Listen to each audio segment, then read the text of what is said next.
I thought my coach was the one teaching me discipline, but it was his wife's quiet glance, her playful wink, that left me questioning whether I was ready for a lesson far deeper than anything on the field. The gym was nearly empty by the time practice wrapped up. The last echoes of sneakers against polished wood faded as my teammates filed out, laughing and tossing water bottles into their bags. I stayed behind, lingering as I always did, stretching out the ache in my legs and savoring the quiet. There's something sacred about those moments, when the noise dies down, when the only sound left is the steady rhythm of my breath. I didn't notice her at first. She was standing by the doorway, just beyond the fluorescent light that hummed above the court. My coach's wife. I'd seen her a handful of times at games, usually seated in the bleachers, polite but reserved. Tonight she looked different, less like a spectator, more like a presence. She wasn't dressed for attention, not exactly. A simple blouse tucked into dark jeans, hair gathered loosely at the nape of her neck, a thin scarf draped casually around her shoulders. Yet somehow, every detail about her drew the eye. Not in a loud way, but in the way a candle does when you realize how much it warms a room. When I finally looked up and noticed her, she smiled. Not the polite kind you give a stranger in passing. This smile lingered, as though she'd been waiting for me to catch her watching. I froze mid-stretch, my hand on my ankle, awkwardly caught. Her expression softened, almost amused, and she tilted her head in a small nod, as though granting permission for me to relax. "Coach is still finishing up," she said, her voice calm and low. It carried across the court without needing volume, as though her words found their way directly to me. I straightened, feeling suddenly younger than my years, more self-conscious under her gaze than I wanted to admit. "Right," I said, rubbing the back of my neck. "He's always the last one out." She stepped further into the light, and I could see the faint lines at the corners of her eyes, the kind you earn from years of smiling, or maybe from keeping too many secrets. Her eyes didn't dart around the gym the way most people's would. They stayed fixed on me, steady, like she was taking the measure of someone worth her full attention. It was disarming. People my age rarely look at each other like that. We skim, we glance, we move on. But she looked as though every second was worth noticing. I felt the need to fill the silence, but before I could, she adjusted the scarf around her neck. A small, simple movement. Her fingers grazed her collarbone, and my eyes followed without permission. The gesture should have meant nothing, but it carried a kind of elegance that made me swallow hard. For the first time, I became acutely aware of the space between us, how it stretched, how it invited, how it dared. And in that space, something unspoken flickered alive. That was the moment I realized she wasn't just my coach's wife. She was something else entirely. A presence I couldn't ignore. The first time I really noticed her was at the gym, but the first time I felt her was at their home. Coach had invited the team over for a small dinner, a casual get-together before the season hit its hardest stretch. I didn't expect much beyond the usual: pizza boxes, game highlights playing on the TV, maybe a pep talk thrown in for good measure. But when I walked in and smelled something warm and homemade drifting from the kitchen, I knew this was different. She was the difference. The house was alive with the noise of my teammates, their voices overlapping, laughter spilling into every corner. But amid the chaos, she moved with a quiet ease, sliding plates onto the table, leaning in to listen when someone spoke, smiling in a way that made each person feel like they had her full attention. It wasn't forced hospitality. It was natural, like breathing. When she finally made her way over to me, it was with a glass of water in hand. "You looked like you could use this," she said softly. Our fingers brushed as she passed it to me. Her skin was cool against my palm, and though it lasted only a second, it lingered like heat. I tried to play it off, to thank her casually, but something about that small touch refused to leave my thoughts. She smiled at me then, an easy, knowing curve of her lips that felt less like politeness and more like a spark struck between us. Throughout the night, I caught myself watching her. Not openly, not enough for anyone else to notice, but enough to realize how effortlessly she carried herself.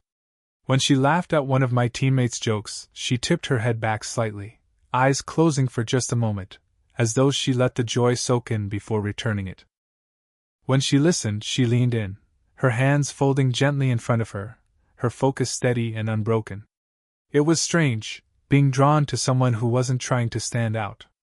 She wasn't the loudest in the room. She wasn't trying to impress anyone. Yet somehow, she was the one I couldn't look away from.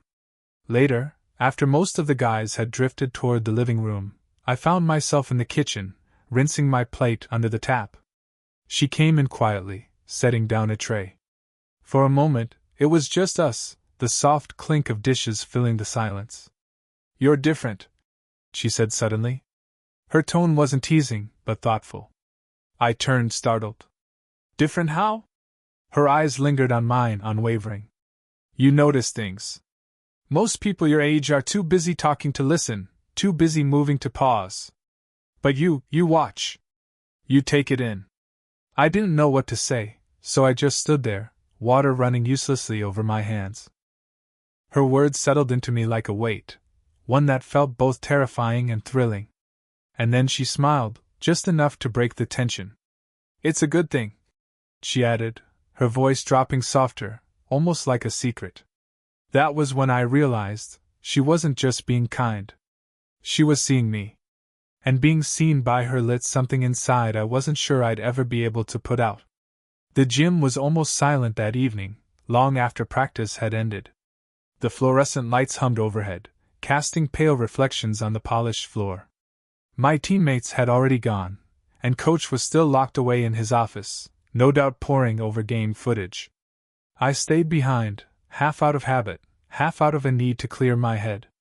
That was when I noticed her again.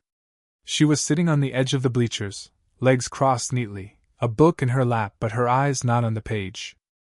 She looked at me the way someone looks at a painting, studying, not rushing, as if there was more to be found the longer she stayed still. "You're here late," she said finally, her voice carrying easily across the empty space. "So are you," I replied, tugging at the strap of my bag. She smiled faintly. "I'm waiting for him. He always says, just 10 more minutes, and it turns into an hour." Her tone wasn't bitter, but there was a weight beneath it, the kind you only catch if you're listening closely. I nodded, unsure how to respond. There was something vulnerable in her honesty, like a glimpse into a part of her life she didn't usually share. I walked closer, setting my bag down near the bench where she sat. The wood creaked softly as I lowered myself beside her, leaving a polite space between us. For a while, we didn't speak. The silence wasn't uncomfortable, though. It felt deliberate, as though we were both testing the air, seeing if it could hold the weight of what we weren't saying. She closed her book gently, running her fingers along the cover before resting it on her lap. "You know," she began, her eyes fixed on the floor. "Sometimes I wonder if I disappeared into his schedule years ago. Practices, games, meetings. I'm always just here, waiting for the next gap to slip into." The way she said it, quietly, almost as if confessing to herself, made my chest tighten. I wanted to tell her she was wrong, that someone like her could never go unnoticed. But the words caught in my throat. Instead, I shifted slightly closer, close enough that my arm brushed the edge of hers on the bench. The contact was feather-light, accidental by appearance but deliberate in the way I didn't move away. Her hand rested palm down on the bench between us. I didn't touch it, but I let mine rest close enough that the warmth of her skin radiated into the space between. She finally looked up at me then, her eyes calm but searching. "You ever feel like you're living in someone else's shadow?" she asked. Her question wasn't just about her, it was for me too. I thought of all the times I'd been overlooked, dismissed as just another player, another kid with potential but nothing more. "Yeah," I said softly. "I do." Our eyes held for a long moment, and something unspoken passed between us, a quiet recognition, a shared loneliness neither of us had dared to voice before. And in that silence, I realized we weren't just two people waiting. We were two people seen, and that was more dangerous, and more intoxicating, than anything I'd felt before. It was her idea, not mine. A Saturday morning run. "Coach never wants to do these with me," she said casually one evening, slipping the words between conversation like they were nothing. You look like you'd appreciate an early start. And so I found myself at the park before the sun had fully burned away the mist, waiting at the trailhead with my hands stuffed into my hoodie.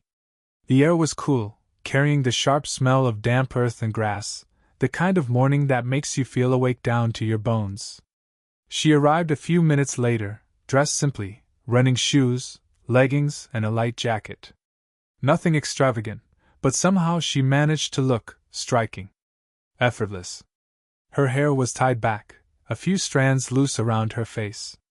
She smiled when she saw me, the kind of smile that seemed to warm the chill right out of the air. You ready? She asked, tugging lightly on the zipper of her jacket. I nodded, and we started down the trail. At first, the run was quiet. Our footsteps crunched on the gravel, our breaths steady, falling into rhythm with one another. But after a while, she laughed softly, glancing at me from the corner of her eye. You're holding back, she said. Don't do that for me. I grinned, a little embarrassed. Didn't want to make you feel like you were chasing me. Chasing? Her brows lifted in amusement. That's bold. Her teasing caught me off guard, but before I could reply, the ground dipped unexpectedly. My foot caught on a patch of uneven gravel, and I stumbled forward. Her hand shot out instantly, gripping my arm just above the elbow. It was firm, steady, grounding. For a moment, I wasn't thinking about my balance. I was thinking about her touch. The way her fingers pressed into my sleeve, the warmth of her palm bleeding through the fabric, the subtle brush of her thumb as she steadied me. You okay? She asked, eyes holding mine, close enough now that I could see the faint gold flecks hidden in her brown irises. Yeah, I said, my voice lower than I intended. Thanks. She didn't let go right away. Just a second too long, enough to make it clear the pause wasn't an accident. When she finally released me, her smile carried something unspoken, something that made my chest feel tight. We kept running, but the air between us had shifted. It wasn't just exercise anymore. It was charged, alive, humming with the memory of her hand on my arm. By the time we slowed to a walk at the end of the trail, the sun had climbed higher, spilling light across the grass. She pulled off her jacket, draping it over her arm, her face flushed from the run. You kept up better than I thought, she teased lightly, though her tone held a softness that wasn't there before. I chuckled, catching my breath. Guess I had the right coach. She looked at me then, not laughing, not playful, just looking. And in that moment, I knew the line between casual and something else had blurred. The run had started as nothing more than a favor. But walking back beside her, close enough that our arms brushed now and then, I realized it had become something neither of us could easily pretend away. It was a Tuesday evening, one of those nights when the world felt slower than usual. The team had been dismissed early, but Coach had stayed behind for extra film review. I hesitated when I left the locker room, noticing the lights still on in his office, but something tugged at me. Before I knew it, I was walking toward their house, telling myself I just wanted to drop off some gear he'd asked for. She was the one who opened the door. Her smile was easy, but there was surprise in her eyes too. You caught us on a quiet night, she said, stepping aside to let me in. The house smelled faintly of chamomile and the faint sweetness of something baked earlier. It felt warm, softer than the loud dinner we'd shared weeks ago. Tonight, it was just her. Coach is still at the gym, she explained, leading me toward the kitchen. But since you're here, stay for tea? It shouldn't have felt like a question with weight. But it did. And I said yes. The kitchen light was dim, golden, casting soft shadows across the counters. She moved with a calm rhythm, placing mugs on the table, filling the kettle, her sleeves rolled up just enough to reveal the delicate lines of her wrists. I sat down, trying not to look like I was staring, though every small motion seemed amplified. The way she tucked a stray strand of hair behind her ear, the way her fingers tapped lightly against the ceramic cup. When she sat across from me, the silence wasn't empty, it was charged. She crossed one leg over the other, the fabric of her jeans brushing softly as she shifted, her knee brushing mine under the table. It could have been an accident, but she didn't move it away. I felt my throat tighten. The clink of her spoon against the mug sounded too loud, the clock in the next room ticking like a heartbeat neither of us wanted to acknowledge. Her eyes lifted to mine, steady, searching. And then, just as if she'd been holding the words behind her smile all this time, she leaned forward slightly, lips curving in a way that was both playful and daring. "Want a different kind of training?" The words hung in the air, delicate and dangerous. She didn't laugh, didn't pull back as though it were a joke. Instead, she let them settle between us, her gaze locked on mine, waiting. My pulse hammered in my ears. I couldn't tell if she was teasing or testing me, or if she meant exactly what it sounded like. Every instinct told me to tread carefully, but another part of me, the part that had been drawn to her since the first time she lingered at the gym doorway, leaned closer without meaning to. I didn't answer right away. I couldn't. The tension was a wire strung tight between us, and I was terrified of what might happen if I pulled. But when her knee pressed more firmly against mine beneath the table, when her hand curled loosely around the mug as though she needed the anchor, I realized it wasn't only me feeling this. The air itself seemed to tremble with possibility. For a long moment after she spoke, the room was silent except for the slow tick of the clock and the faint hiss of the kettle still cooling on the stove. Her words hovered between us, dangerous, tempting, impossible to ignore. I searched her eyes, trying to find a hint of playfulness, some sign she was only teasing. But what I found wasn't a game. It was honesty. Maybe even a kind of longing. "You don't mean that," I said finally, though my voice lacked conviction. Her lips curved into a small, almost sad smile. "Don't I?" She leaned back slightly, her fingers tracing the rim of her mug, avoiding my gaze now as if she'd shown too much too quickly. I swallowed hard, torn between wanting to move closer and needing to pull away. "You're married." "He's my coach." "This?" I gestured vaguely at the space between us. "It's not supposed to be anything." Her hand stilled, resting on the table, and then, slowly, she placed it over mine. The contact was soft but steady, her palm warm against my skin. My breath caught, the simplicity of the gesture somehow more powerful than anything she could have said. "I know what it looks like," she whispered. "And I know what you're thinking. But you should also know. I haven't felt seen in years." Her voice trembled slightly, the first crack I'd ever heard in her usually composed tone. "I sit on the sidelines. I wait for him to remember me. I smile when I'm supposed to. And yet inside, it's like I'm invisible." Her words cut deeper than I expected. There was no bitterness in them, only quiet truth, the kind that leaves no room for denial. I turned my hand, letting my fingers brush hers, hesitant but deliberate. "You're not invisible," I said softly. "Not to me." Her eyes lifted then, and the vulnerability there nearly undid me. She wasn't the confident woman I'd first noticed at the gym, or the graceful hostess from that dinner. She was just human. Lonely. Searching. We sat like that for what felt like forever, our hands resting together, our silence saying more than words could. The tension between us shifted, no longer sharp and electric, but heavy with honesty. Finally, she exhaled, her thumb brushing lightly against my knuckles. "You're too young to be caught up in this," she murmured. "Too good." I shook my head, my chest tight. "It doesn't feel wrong when I'm here with you. It feels real." Her eyes closed briefly, as if the words both comforted and pained her. When she opened them again, there was a glimmer of something fragile in her expression. Not just desire, hope. We didn't move closer. We didn't break the line we both knew existed.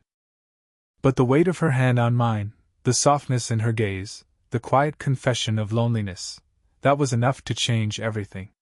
Because in that moment, it wasn't about temptation. It was about two people finally being seen, and neither of us could pretend it hadn't happened. The air between us felt heavier than the silence itself, but it wasn't suffocating. It was full, charged with everything we had left unsaid. Her hand still rested over mine, her touch light but deliberate, as though she was giving me both an anchor and a warning. Neither of us spoke for a while. The clock on the wall ticked steadily, grounding us, reminding us that time was moving even if we wished it would pause. Outside, a car passed faintly on the street. Somewhere deeper in the house, a pipe groaned as it cooled. Life went on around us, ordinary and unchanged, while here, just here, everything was different. Finally, she withdrew her hand, not suddenly, but with a slow grace, her fingertips brushing across my skin like the last note of a song. She folded her hands in her lap, her eyes dropping to the table before she lifted them again to meet mine. "This can't go further," she said softly. There was no sharpness in her tone, no lecture, only quiet honesty. "Not because I don't feel it, but because I do." Her words hit me like a weight and a release at once. I wanted to protest, to tell her we could make sense of this somehow, but deep down, I knew she was right. What we had, this connection, this spark, was too complicated to be acted upon, too fragile to survive if we tried to force it into something it wasn't ready to be. "I understand," I whispered. And I did. Even though it hurt. Even though it left me hollow. She stood, gathering our empty mugs and carrying them to the sink. I watched her, memorizing the way the light touched her hair, the way her shoulders rose and fell with each breath. When she returned, she walked me to the door, the quiet padding of her steps against the wooden floor somehow echoing in my chest. At the doorway, I hesitated. I wanted to say something to capture the weight of what had passed between us. But the words wouldn't form. She must have seen it in my face, because she reached out, her hand trailing gently along my arm, fingertips gliding from elbow to wrist before letting go. The touch was soft, almost reverent, and it left a warmth that lingered even after her hand fell away. "You'll keep this between us, won't you?" she asked, her voice no louder than a breath. I nodded, my throat too tight to trust my voice. She smiled then, small and bittersweet, the kind of smile that holds both gratitude and regret. And with that, she opened the door. The cool night air washed over me as I stepped outside. The street was quiet, the world untouched by what had just happened inside those walls. Yet everything inside me felt altered. As I walked away, I realized I wasn't leaving with answers or promises. I was leaving with something quieter, but no less powerful, the memory of being seen, fully and completely, by someone I never expected. And though I knew we would never speak of it again, I also knew I would carry that night with me, an unspoken truth, a hidden warmth, a connection that had changed me forever.